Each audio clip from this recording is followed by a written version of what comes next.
On a que ça à foot. Mardi 15h-16h sur Fadjet.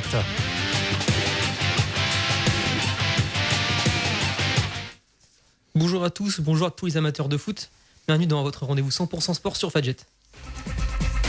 Tout l'actu footballistique du moment qu'on de Nicolas. Salut. Guillaume. Salut. Et Hugo. Bonjour à tous. Une fois encore, l'actualité est très chargée. Avec au sommaire aujourd'hui, la Ligue 1 tout d'abord avec le débrief de la 18e journée. On ouvrira ensuite notre page Ligue des Champions avec le tirage au sort des 8e de finale. Comme chaque semaine, on procédera à notre traditionnel quiz pour tester un peu nos spécialistes. Quiz que je vais gagner. On espère. Puis nous reviendrons sur le tirage au sort de l'Euro. On reviendra plus vite sur le tirage au sort de l'Euro 2016. Et on finira avec l'actu locale, l'actu des clubs de la ville de Nancy. On commence tout de suite par la Ligue 1, mais avant j'aimerais vous rappeler que vous pouvez réagir en direct de l'émission sur Twitter. S'il vous plaît, réagissez. Et vous trouvez pas que Mamar on dirait une speakerine de l'ancien temps, sur TF1? Jacqueline Joubert, nous aurons donc la Ligue 1, ensuite suivi de l'Euro, tirage au sort des groupes. On arrête de perdre du temps, on commence avec la Ligue 1. Donc nous parlions la semaine dernière du PSG qui affrontait Lyon dimanche. Et le moins qu'on puisse dire, c'est que le PSG ne ralentit pas. C'est Nicolas qui va nous parler de ce match. Ouais, donc on jouait ce week-end la 18e et avant-dernière journée de Ligue 1 de la partie des phases allées, de la phase allée.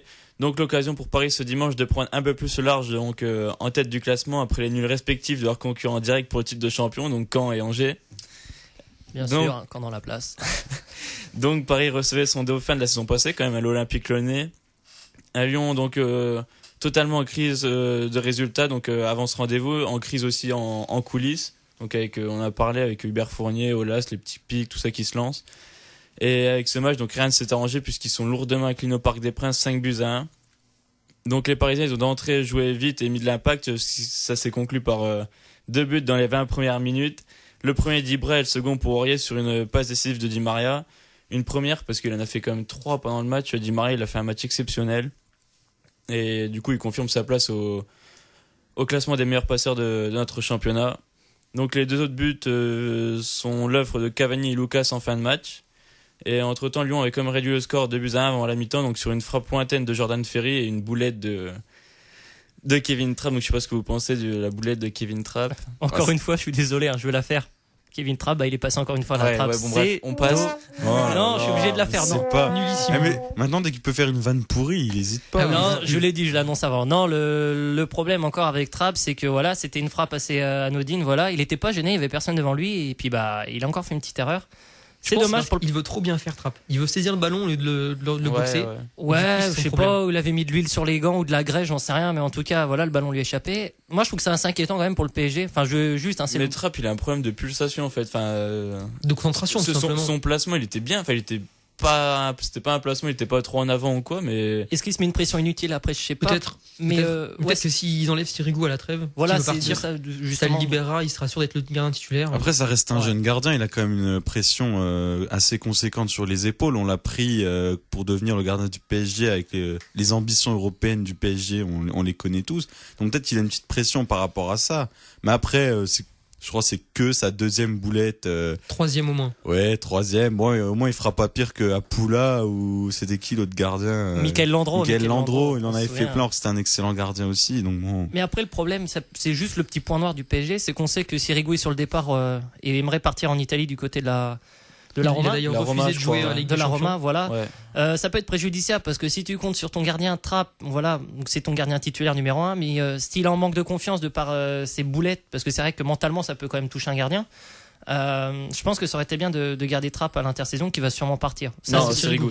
Excusez-moi, Sirigu, voilà, je parle déjà du départ de Trapp. Après, je sais pas si quand t'as un deuxième gardien, tu vois, généralement le premier gardien faut qu'il soit quand même assez proche du second, tu vois, il faut qu'il cède. L'année dernière, Sirigu et Duchesne, ils avaient une très bonne entente. Alors que cette année, Trapp, Sirigu, il l'aide pas du tout, et Trapp, sûrement qu'il vit mal comme cette situation, et est-ce que le départ de Sirigu peut-être peut mettre en confiance Trapp? Sirigu Duchesne, c'était pas pareil, parce que Duchesne, lui savait pertinemment qu'il partait pas pour être numéro 1. Or là, Sirigu, à la base, il était numéro 1, et là, on lui a dit qu'on a recruté Kevin Trapp, on lui a dit, écoute, tu passes numéro 2, c'est lui le titulaire. Donc forcément, je pense que ça lui a pas plu, donc, évidemment, il y aura pas une entente parfaite entre les deux, ça paraît logique. Mais ça peut peut-être gêner Trapp, du coup, non? Peut-être que ça peut, si Sirigu part, ça peut peut-être lui permettre, parce que Trapp, il a pressé dans le groupe, tout ça, mais. Tu veux dire donc que Sirigu il part, il aurait moins la pression de la concurrence, mais ça pourrait être encore pire, non, du coup. Pas la pression de la concurrence, mais. Toute la pression de perdre sa place à la moindre erreur. Juste ça. Non, je sais pas si ça le Voilà, parce que du coup, s'il y a plus ce danger de perdre sa place, s'il fait des boulettes, du coup, il risque de se relâcher un petit peu. Ça risque de peut-être être encore pire. Je pense pas qu'il est du genre à se relâcher comme ça. Après, il faut savoir si la concurrence elle est saine en fait entre les deux gardiens. C'est une bonne entente que Sirigu est là un peu pour épauler Trapp au quotidien. C'est vrai que le départ de Sirigu peut être préjudiciable. Mais voilà, justement, c'est qu'il n'y a pas du tout une bonne entente. Après, voilà, s'il y a une mauvaise entente, je pense que ce serait peut-être une bonne chose, voilà, que Sirigu parte du côté de la Roma au prochain mercato pour libérer un peu une certaine pression qui est sur les épaules de Trapp.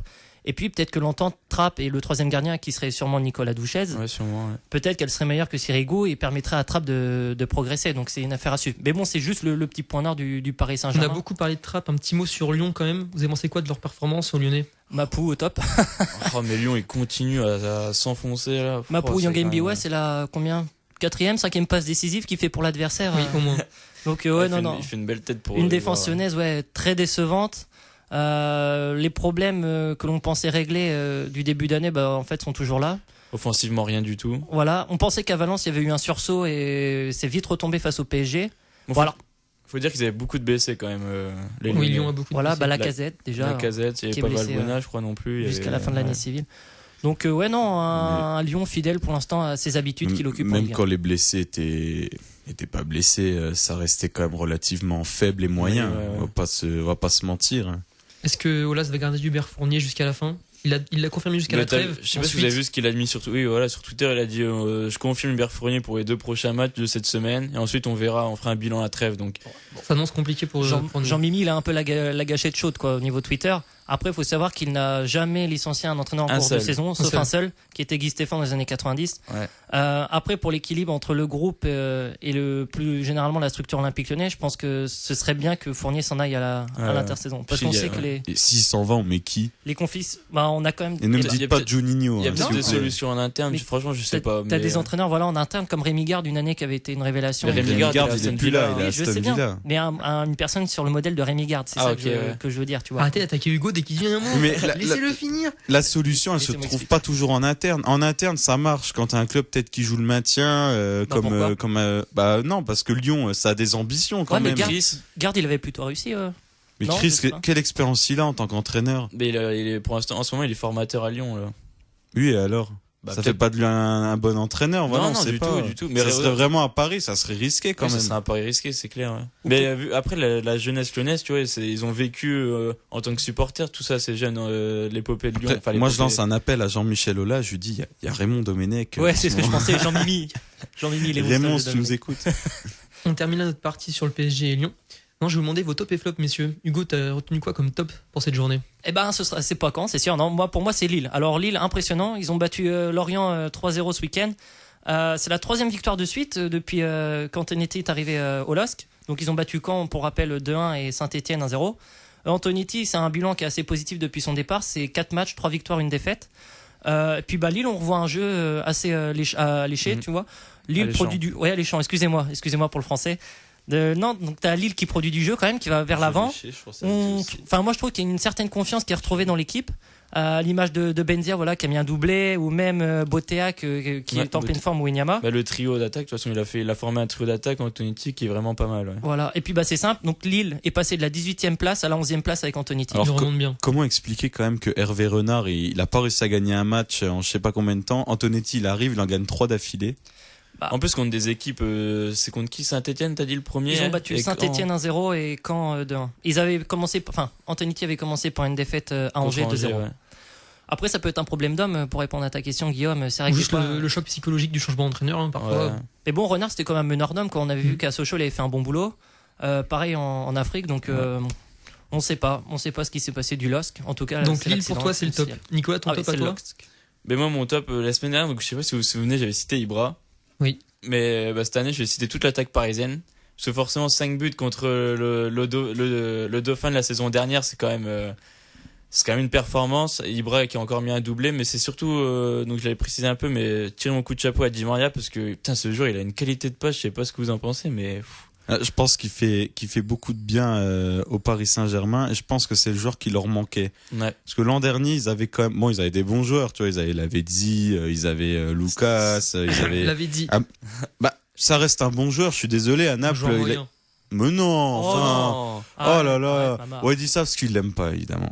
C'est pas un joueur moyen. Paris, Mais il avait pas, c'était pas le style de joueur qu'il fallait à Paris, ouais. Di Maria, je le compare un peu à Mesut Özil, ouais. C'est un peu il est peut-être un peu plus vif, mais dans les qualités de passe, tout ça, il est capable de créer un décalage à tout moment, et je pense que ça fait énormément de bien Paris, et c'est le joueur qui manquait aux Parisiens. Ouais, il a une sacrée vision du jeu quand même, mine de rien. On voit que ça pas de gauche. Après, dans la défense de Lyon, tu peux que avoir une bonne vision, soyons honnêtes, tu vois. C'est avec Mapou, de toute façon, tu lui tires dessus, tu sais qu'il fera une passe D, enfin voilà. Il y a qu'à avoir le premier coup franc, il fait une passe quand même magique, mais il y a personne sur Aurier, quoi. Il y a personne au marquage, il met un but. Donc toute l'attaque pour Nicolas et Guillaume, ton top. Ah, parce que je précise quand même que Cavani et Lucas aussi ont marqué, même si Cavani, faut qu'il fasse attention parce que Lucas il revient. Tu sais, Cavani, Marius, le joueur nul. Voilà, c'est toi qui le dis. C'est la reprise de volée du Mollet côté opposé, personne l'a fait celle-là, ok. Alors, qu'est-ce que t'as à dire? C'est pas fait exprès, je vous rappelle. Quand on revoit les images, on se rend compte qu'il veut mettre une vraie reprise et qu'il la rate complètement. Ah, mais ça finit au fond. La mauvaise foi. Alors, top. Moi, j'ai mis Monaco. Ouais. Ah, ça fait un blanc, je vois, très bien. Non, il a raison. Je mets Monaco parce que, alors, je parle du Monaco en Ligue 1, évidemment, pas en Europa League, qui s'est fait laminer 4-1 par Tottenham. Ouais. Alors, Monaco, mine de rien, ça fait pas de bruit, mais ça remonte tout doucement dans le classement. Ils sont très discrets, mais ouais. Ouais, et bon, ça a gagné encore 1-0, là. Voilà, c'est bon sur un penalty de Fabinho. Ouais, bon, c'était pas le match le plus abouti, mais ils ont quand même pris, comme on dit, l'importance et les 3 points. Et donc, c'est quoi cet accent marseillais là? Pourquoi tu dis ça? T'as jamais entendu tous les joueurs de foot quand ils vont en interview? Oui, de toute façon, l'important c'est de prendre du plaisir et 3 points. Tu nous as fait une courbisse là, j'adore. Ouais, un petit peu, tu vois. Au mine de rien, ça fait pas de bruit, ça remonte dans le classement et c'est 3e, je crois. Donc, ouais, je vais pas dire chapeau parce que la qualité de jeu est pas trop là, mais c'est efficace. Ils ont quand même profité de quelques heures d'arbitrage sur ce match parce qu'il y a notamment Carvalho. Ça après, c'est pas de leur faute, tu vois. Oui, c'est clair. Ouais. Mais eux, ils jouent à 10 quand même, tu vois.